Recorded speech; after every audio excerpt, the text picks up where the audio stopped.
Good evening, ladies and gentlemen, and welcome to another edition of Bits and Pieces, New York, where bit by bit, piece by piece, we aim to explore all things Caribbean, all things Caribbean American, and all things New York. With us this evening are two gentlemen, Mr. Lucky Singh of LJ Realty and Brian R. Kane. Two gentlemen with two very interesting backgrounds. All right? So please stay tuned. This is Bits and Pieces, and we will be back with you shortly.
All right, we're on to Bits and Pieces NYC. With us, we have Lucky Singh of LJ Realty. Lucky, could you please introduce yourself? Tell us what you do. Tell us where you speak us from. Sure. My name is Lucky. I'm with LJ Realty team. I'm the broker here. I live in Queens, New York. Originally born in India, moved to Queens, and I've been here for a long time. And yeah, I'm here. Okay, he says a long time. Brian, introduce yourself, please. Good evening, everybody. Thank you so much for having me, Anansi, and for being here with me tonight, Lucky. I'm looking forward to mixing it up with you guys tonight. My name is Brian R. Kane, and I believe I'm principally here because I am a cricket umpire. So we're here to talk a bit of cricket tonight. I'm also a historian. I've worked in history museums, but I'm mostly a teacher as well. So I'm here in my pandemic classroom, what was a bedroom and what has become a pandemic classroom, to join you guys tonight. And thank you so much for having us. Okay, great. You mentioned the pandemic bedroom. Brian, tell us what was one significant way in which your life changed in 2020? Sure. Well, to start, I had just begun a brand new job less than 2 weeks before the pandemic kicked off, and all of New York shut down. I had started working at a new school downtown where I was running their after-school programs, and within 2 weeks, we were told not to come back to school tomorrow. And suddenly all of our programs went online. So what I thought was going to be a brand new experience for me in a new school turned out to be a brand new experience for everybody. And we all had to learn how to adopt and run after school programs right here through the video screen, which, as I'm sure you guys know, was a challenge for everybody. I spent a lot of time at home. I don't drink as much as I used to because I don't hang out with people as much as I used to. So I've lost a bit of weight this year, which has been good, I guess. But yeah, it was an interesting year getting to know the size and shape of all the walls in my apartment and really getting to know my partner, who we have spent a whole year, just the two of us. So it's been a pretty amazing year. Good. Lucky, tell us one way in which your life would have changed in 2020. Sure. I mean, as for business, this was the first time that we had to close our doors in April 2020 because of COVID. And at that time, there was no vaccines either, so we were just very scared. Um, so that was the biggest thing. And just business wise, it's just we had to let go of a lot of employees. Um, and it was just tough for a few months. And now we are essential business for our ship centers, but for our real estate, our new office that where you've been, Mr. Ansari, that one we opened up in March Okay. 2020 for like 15 days, and then we had it closed, shut down for Right. almost like 3-4 months. So yeah, definitely as a business owner, it was tough, but everything is coming back to normal now, Right. or Right. somewhat Okay. normal. Okay. Okay. Great. We're gonna kick off. We're gonna talk a little bit about cricket and specifically cricket and the market of cricket in the US. Now, we all know cricket would have actually been played in the US as early as the early 18 yeah as early as the early 18th century, right? But for whatever reason, cricket just is not gaining that kind of traction that most of us would feel that it should, being the number two game globally. All right, I'm gonna. I found a quote in an online forum, and I'm gonna read it. And starting with you, Brian, I want to get your response to it. All right. Sure. All right. This is JS speaking in a forum called Quora.com, and he says, "I like and I follow cricket, but only because I am a second generation Indian born here.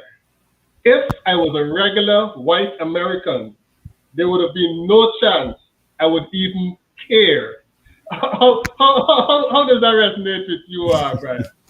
Well, it rings perfectly true to the experience that I've had with most athletes here in the United States. Most of them either couldn't tell you that cricket is a sport. If you walk up to a top level athlete and say, "Hey, are you interested in cricket?" They'd Mhm. probably give you a quote from the Mulan movie and Eddie Murphy. So I imagine that some of them wouldn't even know what cricket was, and some of them might say, "Oh, that's just like strange baseball, right?" Right. And I've run into this experience with people around the U.S. who I try and talk to them about cricket, and they say, "Oh, we've never had any of that here." But I say, "Oh, but there's a team right down the street," and they say, "No way, we didn't even know." So you've already mentioned marketing, and so first of all, I think there could be a lot more being done, obviously, to get the game into American households, and I think that that is starting to happen. But my Right. experience, I grew up mostly playing soccer and swimming and lacrosse. Those were my three main sports. Right. And I've become an umpire now, which shouldn't be a surprise because when I was 12 years old, I started a referees club at my local Okay. soccer club so that the Okay. teenagers could referee the younger kids and we could take the burden off of our parents who had no Right. idea what the rules of soccer were or the Okay. laws, as I came to Right. find out, as they are in Right. soccer and in cricket.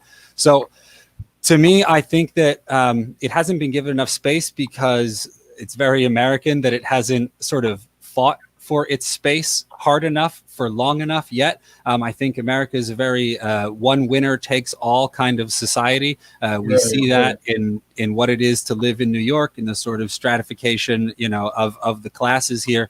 And so America is very winner take all, and four sports Right. have won so far. And those are the four Okay. sports that most people, especially white guys, see themselves in on the television and want Right. to compete in. Um, Right. I never found the culture of sort of white bro American sports to be the people or the kind of place that I wanted to hang out in, and so I've always been looking for something different to do Okay. in sports.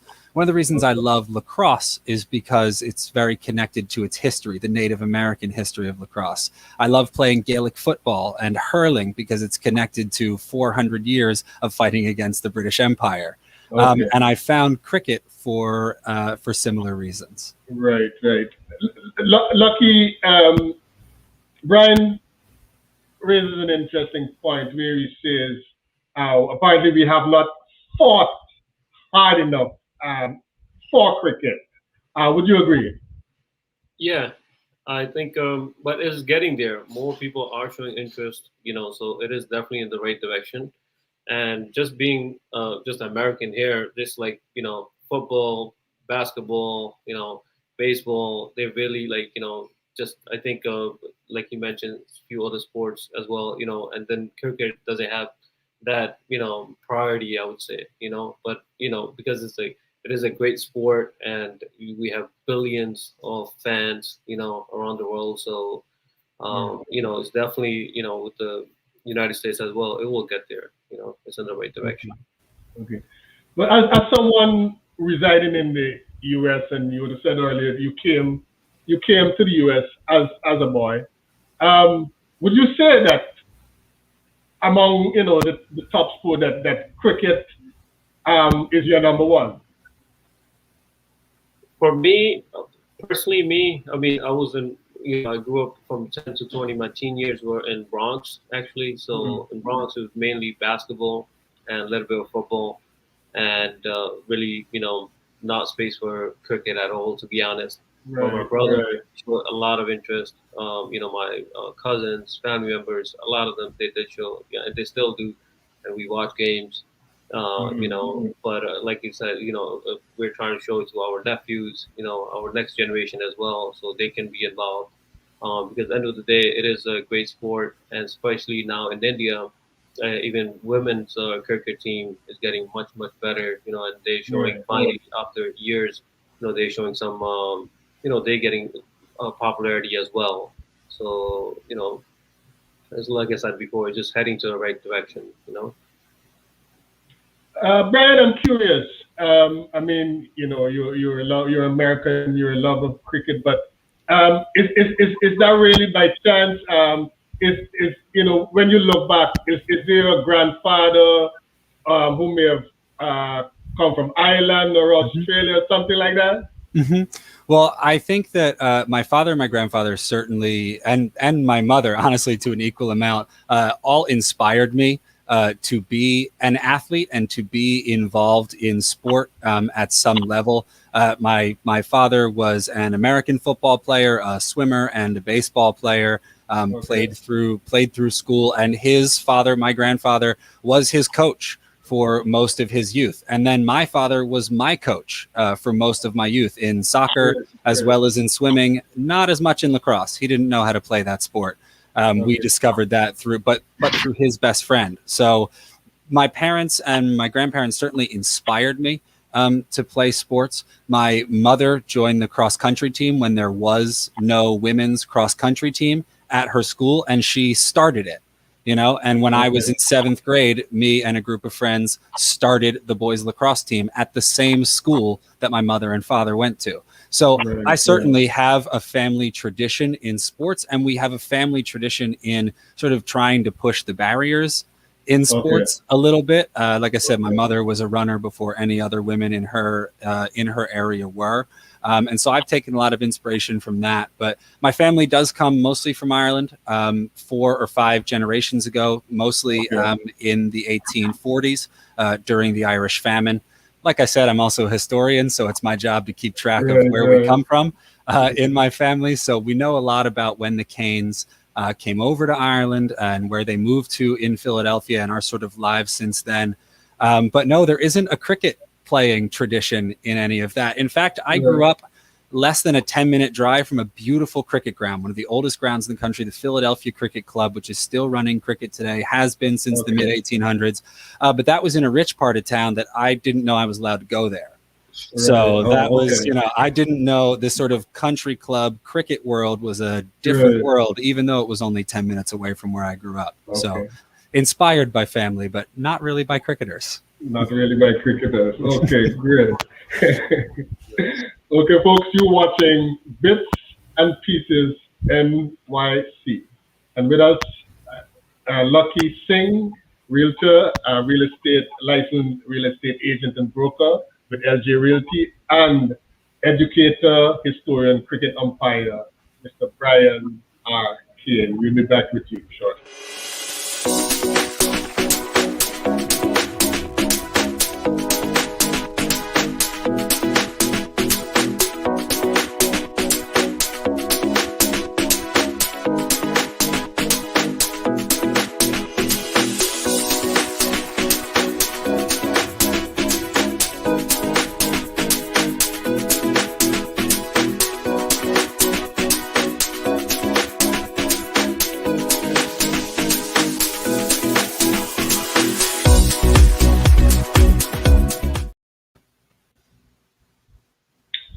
Lucky, Brian, originally from Pennsylvania. He's presently living in New York now. But let's say Brian was still a resident of Pennsylvania. Given the state of the real estate market now in New York, would there have been a good reason for you, a realtor, to reach out to Brian? Would there have been something to attract Brian from Pennsylvania to New York now, given what's happening presently in the real estate market?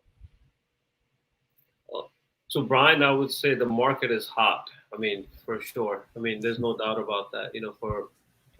For every realtor and a mortgage broker, the market for past year has been hot. That's basically two reasons, and the prices are really on the top end, mainly for two reasons. One is the low inventory and the low interest rates. Those are the two biggest reasons, and it's going to stay like this for maybe another year or so, what we think, and the price is going to stay on the higher end. Saying that, we still want you to come from Pennsylvania. We want you to see, there's different parts in New York. It's so diverse. You can be in Queens, 5 miles this way, 5 miles this way, totally different neighborhoods. And, and that will be my convincing point. Low interest rates, and it's most affordable now compared to any other time in history. So it's the best time to purchase. But that's only if you can find a place, the bidding war is up there. That's why the prices are keep going up. Right. I was reading that it's the market is very buoyant, but especially in the luxury side of the market. Have you found that to be true in your area? Yeah. What was that? Sorry, you were breaking up. Oh, sorry about that. Yeah. I was reading that yes, the market is a little buoyant in New York. But I think it was a NBC commentator was listening to that was saying that it's primarily in the luxury side of the real estate market. Have you found that to be? Yeah, somewhat. Okay. Now, Lucky, what would you say to someone who, career-wise, now wants to get into the he wants to go and write the real estate exam, become a real estate agent? Is this a good time? Yeah, because the market is hot, I would highly recommend it to get your real estate license. But it's once you do get the license, it's a whole different game to actually use a license where you have to actually show the properties and be, the hustle mode got to be there. A lot of people come in, they're saying that, hey, I'm doing full-time job and can I do real estate on the side? You really can if you really put in the hours, but it is really following up, building relationships, and sometimes you don't close a deal for 3 months, 6 months. Right. So it is a longer process, but definitely get in there. It is the best time to get in because there's a lot of buyers out there. So but like I said, once you do get your license, you gotta hustle. Okay. I wonder, Lucky, about how your sort of real estate selling the places has changed with the pandemic. I know I'm a teacher. I'm used to working face to face with kids. I take a lot of pride in the work I do face to face, and a lot of pride in being able to work with people one on one like that. Have you found that doing that digitally has caused any hiccups or any advantages now that we're doing it mostly this way? Yeah, I mean, one benefit was being like paperless company. So it was easier to get all the documents e-signed and everybody understood it, and otherwise, just in general, it's a easier process for them, but yeah. Nice. Okay, nice. Brian, tell us about your journey towards becoming an umpire. Sure. So I had, like I said, I have experience in many different sports, and when I was at university, and then right after, I was looking for the kind of sport that would suit who I was and who I wanted to portray out there in the world. As an adult, I played Gaelic football at a relatively high level out of Philadelphia, and then I played Australian rules football out here from New York at a relatively high level, and that sort of toxic culture that I was talking about kind of carries over into those sports a little bit, and not quite as much as it does in cricket. And so I learned a bit more about cricket in about 2011, 2012, when I started watching quite a bit of it online. And then I went out to play my first game with exactly zero experience and exactly no idea how to speak Hindi in 2013 when I joined up with a tape ball league in New Jersey, and nobody would speak English to me. So that was the first time I learned that I'm, for lack of a better word, colonizing a space that isn't mine in America. You know, white American dudes don't play cricket in America. So I knew from the very beginning that I was not going to get told what to do from the beginning. So, and nobody could teach me the rules. I signed up for a class online to become a cricket umpire so that I could learn the actual laws of cricket. And from there, I've gone on to get certifications in England and in Australia and at a couple different levels here in the United States. And I found that because I started playing cricket in my mid-20s, that I was not going to advance up through the ranks and, let's say, these higher levels that are coming, these new semi-professional leagues that are happening, USA, representative cricket. I'd played representative Australian football for the USA. I'd played representative Gaelic football and hurling for Philadelphia. And I didn't see myself becoming a representative cricket player because I was too late. I've got a dodgy shoulder. I can't bowl. I became a 6'4" wicketkeeper just so that I could watch the whole game, you know, and be involved in every single ball. And I found pretty quickly that I was much better at sort of standing at the edge of the stumps, interpreting the game, and sort of letting the game go through its paces and sort of helping guide the game through rather than being an active player. So for the last 2.5 years, I've been mostly umpiring the game, and I meet an amazing group of people out there here in New York. So it's a beautiful group of people that don't look like me, and it's a different culture and a much sort of better athletic experience, I think, than a lot of the other sports that I've played and tried over the years. So how does Brian respond when the players think that his decision is bad? It's not a good decision. Well, I tell them that they can just blame it on my Americanness, you know, that if they, you know, if they just remember I'm not, you know, I haven't come over from Australia, or it's been South Africa a lot recently. People have been asking me if I'm from South Africa. Maybe my accent's changed. But people have been asking me where I come from. And I say, no, I come from here. I learned the game on these fields that I'm still umpiring on. So if you have any complaint, we can blame the New York cricket that raised me. Wow.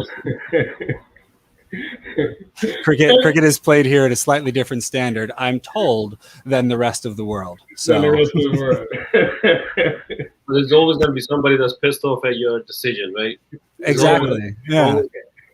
I was a soccer referee for a lot of years before I ever did cricket umpiring. And when I was 17, 18 years old, they would put me in charge of these adult men's games between the Danubia Club in Philadelphia, which was an all-German national club, and the Ukrainian Club of Philadelphia. So these two teams would speak to each other, neither of them in the same language and neither of them in the language that I spoke, and there would be fistfights.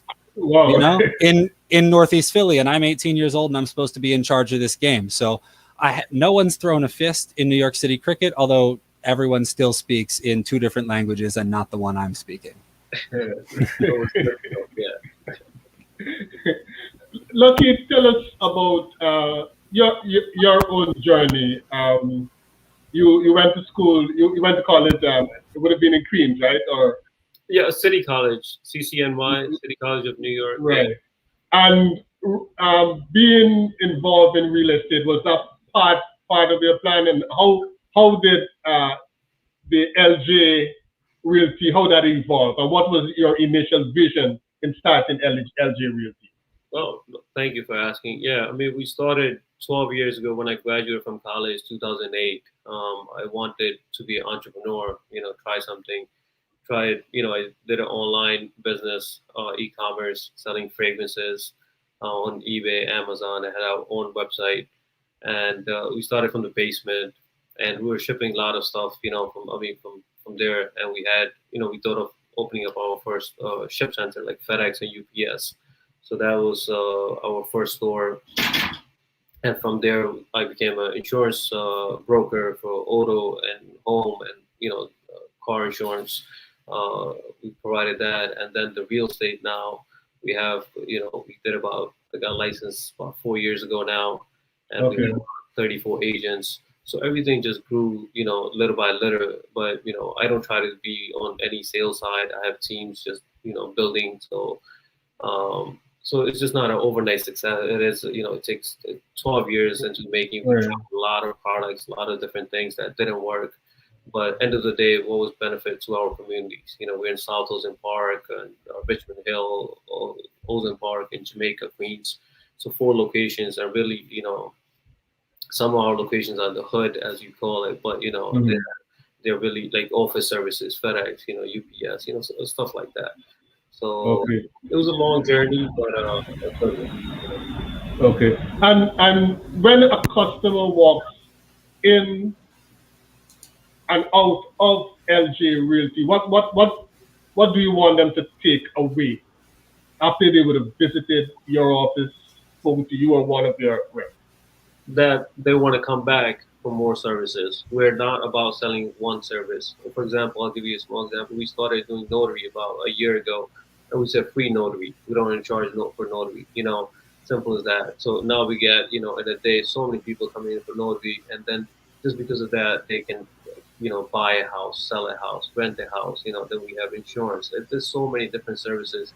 So we don't want to nickel and dime our customers. So the services, all our employees, we tell them, hey, the top priority is the customer. So we want them because they're local. They're gonna do a million different services. Down the line with them. They're a long-term relationship. So we just want them to come back and just know LJ that hey, when they come back, they're gonna feel like they're getting the top of top services. Right. Right. Yeah. Okay. Lucky, Okay. I feel like, you and I think are similar ages. We graduated college 2008, 2009. The speaker at my graduation literally canceled because he was the director of a bank and he was too embarrassed to show up and tell a bunch of 22-year-olds, hey, sure, go out into the market now that it's 2008 and a housing crisis, created, hysteria, certainly in your industry around the country. What was it like starting a company at that time? And I mean, you've ridden a couple of waves, in the last 12 years. How's that been? Yeah, for sure. I mean, 2008, I was not in real estate, but in 2008, that was a big, housing crash, and at that time it was basically an online e-commerce site, and that was still there for about 6 7 years, and then from other businesses built on that. But a lot of clients now they ask, if the market will crash compared to Mhm. 2008. That's one of the most top questions that we get, and we think as realtors, not really, and that because at that time there was actual fraud going on, there's so much going on, and now it's just that, like I said before, it's just two top things are low inventory and low interest rates that just making the market be hot. Mhm. That's the biggest thing right now. Nice. Thanks, Okay. man. Great. Okay. You're watching Bits and Pieces NYC. Um, Brian, one of our viewers wants to tickle you a little.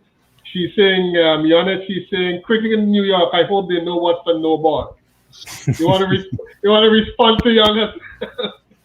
Well, it sounds like that's someone who's been screaming from the boundary at a couple of games recently. So if you've been there, it's great to see you. Thank you so much for watching. I hope that you come back this Saturday and Sunday. I'll be out at Randall's Island this weekend if anybody wants to yell at me about no balls this weekend. Someone no ball. I think there's a lot of controversy. I think on the no ball front about what is a waist high full toss or not.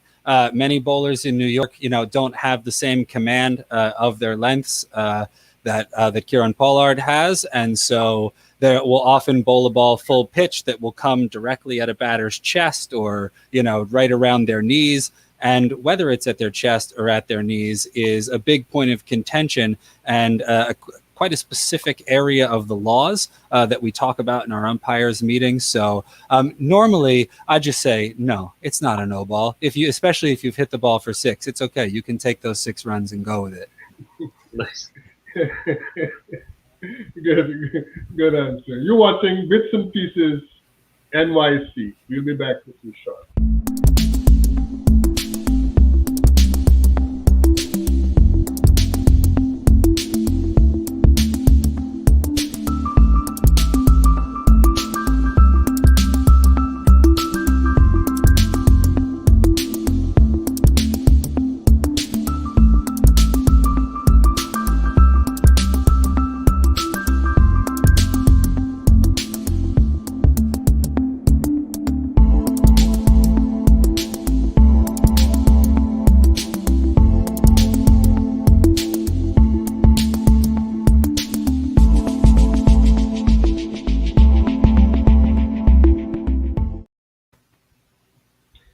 Okay, Brian, historian, educator, and then you have this big passion for sports.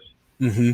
How do you decide which of your many interests you would want to impart onto a younger mind? Mm-hmm. How do you decide which of these energies to give? This is the question that has been plaguing my father for the last 15 years as well. Which of my passions am I going to explore? And the problem is that I tend to explore all of them all at once. And so I've become a sort of jack of all trades, master of none, where right now, as I said, I'm umpiring cricket as often as possible. I teach in the mornings. I'm applying for jobs to work at museums so that I can go back to doing my history work. And I would just love if I could do all 3 of those things at the same time. Of course, there aren't enough hours in the week, but what I've found is that I try to run certain threads through everything that I do. So I think one of the reasons I connect to cricket so much is that the writing on cricket is incredible, and the writing about the history of cricket is incredible. One of the reasons I got really into cricket to begin with, I was playing a little bit with some Australian friends, and like I said, I joined up in a tape ball league. But I read CLR James's Beyond a Boundary in about 2012, and I was inspired by the way it was written. I was inspired by the story that it was telling, and I thought, this is a group of people that I want to know. And so I connect my love of sports through the history of sport. We're in the middle of an Olympics right now, which obviously has huge worldwide sort of political ramifications at every level of sport. I grew up with stories of my father telling me about the USA hockey team that beat the Soviets and how that was a big moment, and it was all very proud and exciting. And I've tried to take the way that I feel about sports into the way that I teach history. So if you come and take one of my tours at a museum, I don't work at a museum currently, but if you come and take one of my tours at a museum, it'll probably be the loudest tour at the museum, and there will probably be more dancing in my tour than anybody else's, because I try and bring through that passion to most of the things that I do. Great. Lucky, Queens, they say it's the most diverse borough in New York City, and one of the most diverse areas in any part of the world. Now, has that diversity, has it been something that you were able as a realtor to capitalize on, or it doesn't become tricky when you're dealing with clients speaking different languages, as Brian would have been talking about, speaking different languages, having different philosophies and perspectives on life? How have you found it? Sure. No, I love it. I mean, that's one of the reasons that I think I want to live in Queens forever. I mean, just because the diversity, and also all the stores that we get, the walk-in customers, they come from all different walks of life, and we love them all, and it just helps. Just being, different. We can see, like I said, as a business owner, you just want to see happy customers. And Right. even in the neighborhoods, we see different. Even when I was in high school and college, it was like I was an international student, so they put us in all international other students. So I'm still friends with those guys that and girls that we knew for 25 years. So I think that really helps, and it's just being diverse. I think that's the reason that people want to move here, not they want to live in Queens. Yeah. Right. Right. Right. Okay. Thank you so much. All Yeah. right. We want to close with the question of we're looking at cricket and we're gonna try to mix it up as part of the New York thing. What Brian, what do you think we can draw from the history, the lifestyle, the culture of New York that we can lend to cricket that maybe can help boost it?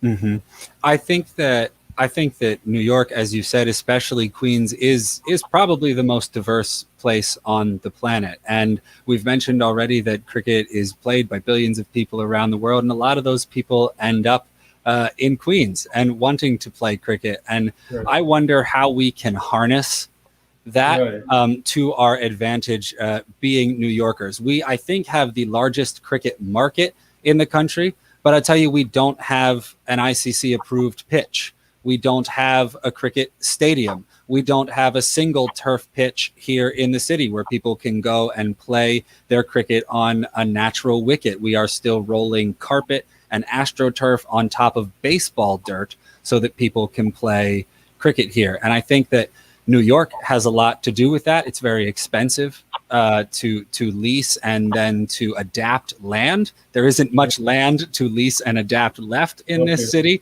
Our Right. real estate expert here will be able to tell you there's no land left to develop here. Right. Um, Right. especially in here in Manhattan where I live, you're just building on top of everything else.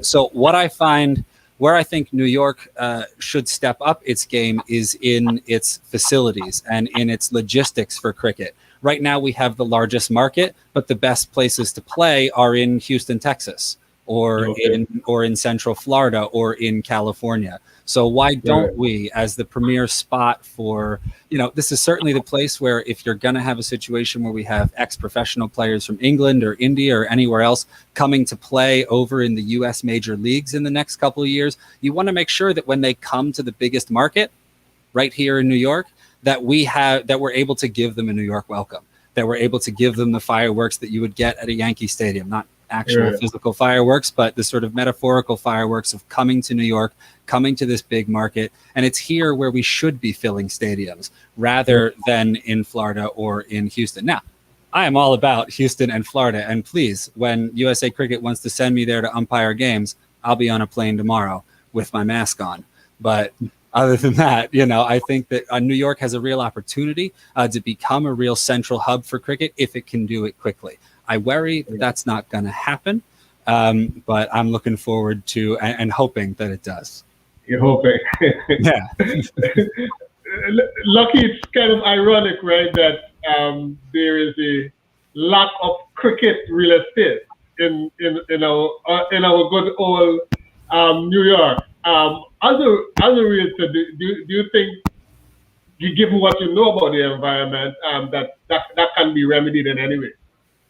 I mean, it'll be hard. I mean, it's hard to get, any, like you said, just like everything is so occupied. Even the empty lands that we do see, some of them, they're pending, they're under contract, they're waiting for the buildings departments, permits, approvals. So they take years. And even from the parks and everything, it's hard to get new permits. So, but we don't give up. If there's something that, there's a potential, we should go for it, with our local government. But saying that, I do have something positive for my brother-in-law.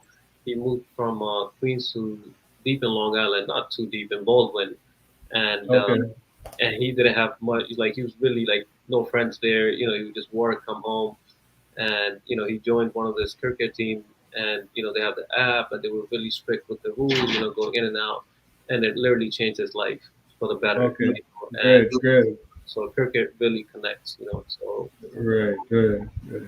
Okay. It's amazing the way it connects people like that. I felt this year really connected to the protests happening in India, the farmers' protests happening in India, because teams could talk to me about it, and I felt, as a white guy, it's hard to know how to enter, let's say, a Black Lives Matter conversation as just me on my own, with all the privileges that I have. And cricket has been a vehicle for that there are people who will come and talk to me about those things, and who are open to speaking about those things. And I think if we can trade some of that capital, for a bit of space, and a bit of longevity, sort of money put in for the long term into cricket. I know there's a state senator, Kevin Thomas, who is working on converting some baseball fields into cricket pitches, and we can only hope that that continues, because the world that has come out of Queens and out of the cricket world there is one that, I think really shows off what New York is, and what we can be when things are good. Great to hear. Okay, Lucky, can you close off by, speaking to your uh, potential customer of LJ Realty, giving us, a quick synopsis of exactly what you do and what they can come to, what kind of services they can come to your door next time. Sure. I mean, for the sellers, if you want to sell your house, this is honestly the best time to sell, because you're going to get the most money for your property. They can contact us at ljrealtyteam.net, and any of our agents can help them out. If you're trying to buy a house, again, it's a good time because of low interest rates, and you know, um, we do many other services, but those are the top ones. If you have any questions, you can always contact us. Yeah. Okay, Maybe I thank will. thank you, Lucky. All right, Brian, we will close you out. You're a historian, and it's 2030, and you're writing a book about Mm-hmm. cricket in New Mm-hmm. York. Tell us what you would like to be your first line, your opening line, as you sit in 2030 and you're writing about cricket in New York. I think the first line would be, my glasses fogged up as he went to deliver the first ball because I was still breathing through a mask. Wow, interesting. First ball of Interesting. the season, the man came running up right here over my left shoulder, and I took a deep breath to begin the game, and the fog went up from my mask up into my glasses, and if it was an LB, I'm not You sure what don't would know, have not happened. sure. Yeah, that would be the first Wow, line of my 2021 wow. memoir. Okay, interesting. All right, thank you guys so much for taking some time out and joining us on Bits and Pieces. We hope, sometime in the future to see you back again, right here, Thank talking, sharing more of your experiences. And thanks to our viewers. Thanks for your comments. Thanks for joining us. Anything you guys would like to say in closing? No, Thanks so much for having me. We'll yeah, see you again. yeah. Thank you, Brian. Thank you. Thank you very much, Lucky. Really nice to meet you. Same here, Um, guys. Good All night, right, folks, Anansi. and take care. Bye bye. Have